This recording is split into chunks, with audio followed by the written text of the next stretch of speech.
ఎత్తుకు అనుమతి ఇచ్చిండ్రు. కానీ ఆనాటి ప్రభుత్వం 152 మీటర్ల ఎత్తుకు అనుమతి ఇస్తే ఆదిలాబాద్లో పెద్ద ఎత్తున సాగునీరు అందించవచ్చని ప్రణాళికలు ఉన్నాయి.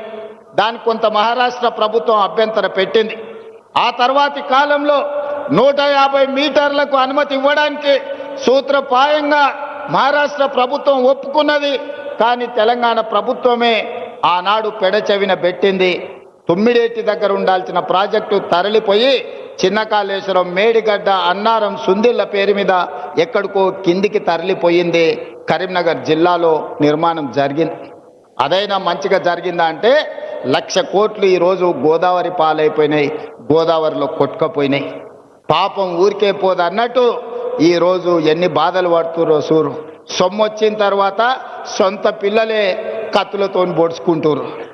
ఎప్పుడైనా అక్రమ సంపాదన, అన్యాయపు సొమ్ము వస్తే కుటుంబంలో కూడా ప్రశాంతత ఉండదు.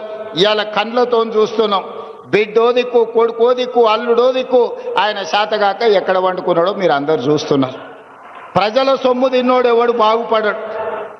ఇవాళ ప్రజలకింత చేస్తే మనం ఏదన్నా దాంట్లో బుక్క తిన్నామంటే అర్థం ఉంది. కానీ ప్రజలందరినీ ఎండబెట్టి పండబెట్టి ఉన్నదంతా మనమే తింటే నాది నాదే, నీది కూడా నాదే అన్నాడు చరిత్రలో ఎవ్వడు బాగుపడ్డాడు లేడు. ఇవాళ నడుస్తున్న చరిత్ర కూడా అదే. ఇవాళ పైసల పంచాయతీ తప్ప వాళ్ళ ఇంట్లో ఇంకో పంచాయతీ లేదు. అందుకే ఈరోజు 150 మీటర్ల ఎత్తున ప్రాణహిత చేవెళ్ల తుమ్మిడియేటి దగ్గర ప్రాజెక్టు కట్టాలి అని మా సాగునీటి పారుదల శాఖ మంత్రి ఉత్తమ్ కుమార్ రెడ్డి గారికి ఆదేశాలు ఇవ్వడం జరిగింది. ప్రాజెక్టును అంచనా వేయడానికి నిన్న మొన్ననే టెండర్లు పిలిచినాం. దీనికి సంబంధించి తొందరలోనే ఆదిలాబాద్ జిల్లా వ్యవసాయ భూములకు మీ గోదావరి జలాలను తరలించి ప్రతి ఎకరాకు నీళ్లు ఇవ్వాలి అన్న లక్ష్యంతో తుమ్మిడియేటి దగ్గర ప్రాణహిత చేవెళ్ల ప్రాజెక్టును మళ్ళీ కడతాం. ప్రారంభోత్సవానికి, పనుల ప్రారంభోత్సవానికి తిరిగి నేను వస్తా అని తెలియజేస్తున్నా. ఆనాటి నిర్లక్ష్యాన్ని సరిదిద్ది ఈనాటి ఆదిలాబాదుకు సాగునీరును అందించి ఈ ప్రాంత రైతాంగాన్ని ఆదుకునే బాధ్యత ప్రజాపాలన ఇందిరమ్మ రాజ్యం తీసుకుంటుంది. దానికి మా ఎంపీ గారు, ఎమ్మెల్యే గారి సహకారం, పక్కనున్న మహారాష్ట్రలో బీజేపీ ప్రభుత్వం ఉంది. మా మిత్రులకు పెద్ద ఎత్తున ఢిల్లీలో పరపతి ఉంది. వాళ్ళ పరపతి కొంత వాడితే మన ప్రాజెక్టులకు అనుమతి వస్తుంది. ఎంబడే పనులను ప్రారంభించుకుందాం. ఎంత ఖర్చు అయినా ప్రాణహిత చేవెళ్ల తుమ్మిడియేటి దగ్గర కట్టి ఆదిలాబాదు జిల్లాకు నీళ్ళు ఇచ్చే బాధ్యత మన ప్రభుత్వం తీసుకుంటుంది. అదేవిధంగా సిమెంట్ కార్పొరేషన్ ఆఫ్ ఇండియా ఆధ్వర్యంలో ఉన్న సిమెంట్ కంపెనీ మూతబడ్డది.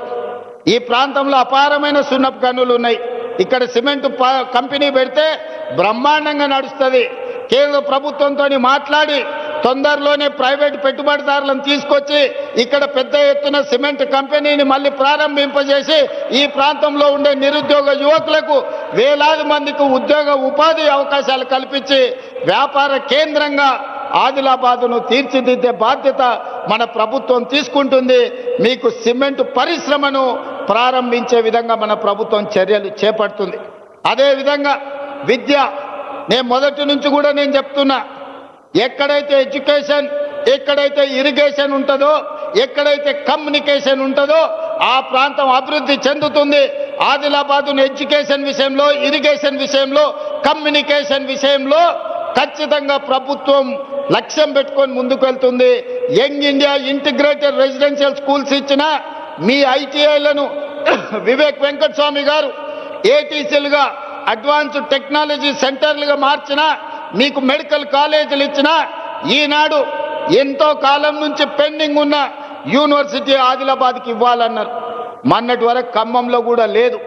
అందుకే ఖమ్మంకు డాక్టర్ మన్మోహన్ సింగ్ గారి పేరు మీద ఎర్త్ సైన్సెస్ యూనివర్సిటీని ఇచ్చి 3 రోజుల క్రితం ప్రారంభించుకోవడం జరిగింది. తప్పకుండా వచ్చే సమీక్ష తర్వాత ఆదిలాబాద్కు యూనివర్సిటీని ఇచ్చే బాధ్యత మా ప్రభుత్వం తీసుకుంటుంది. సమన్వయం చేసుకోవడానికి సుదర్శన్ రెడ్డి గారికి సూచన చేస్తున్నా.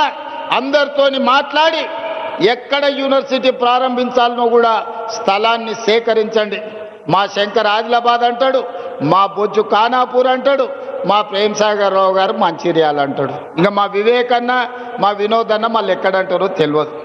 జిల్లాకి ఎన్నిక నాకు అభ్యంతరం లేదు. ఇక మీరు తలా ఓ దిక్కు గులితే నాకు కష్టం అవుతుంది. మీరు అందరు కలిసి ఒక అభిప్రాయానికి రాండి. నాకైతే ఇంద్రవెల్లిలో కడితే బాగుంటుందని అనిపిస్తుంది. నా మనసుకైతే ఆడ బావోజీ ఆడ జాతర ఉన్నది, నాగోబా జాతర, అక్కడ ఇంద్రవెల్లిలో కడితే మంచిగా ఉంటుంది. అక్కడికి వచ్చేటోళ్ళు ఉంటారు. ఇంద్రవెల్లి యూనివర్సిటీ అని పెట్టుకుంటే చరిత్రలో కూడా గొప్ప పేరు ఉంటుంది. కొమరం భీముడు పేరు పెట్టుకుంటే ఇంకా గొప్పగా ఉంటుంది. మరి మీరందరూ, ఇది నా సూచన మాత్రమే, నా నిర్ణయం కాదు.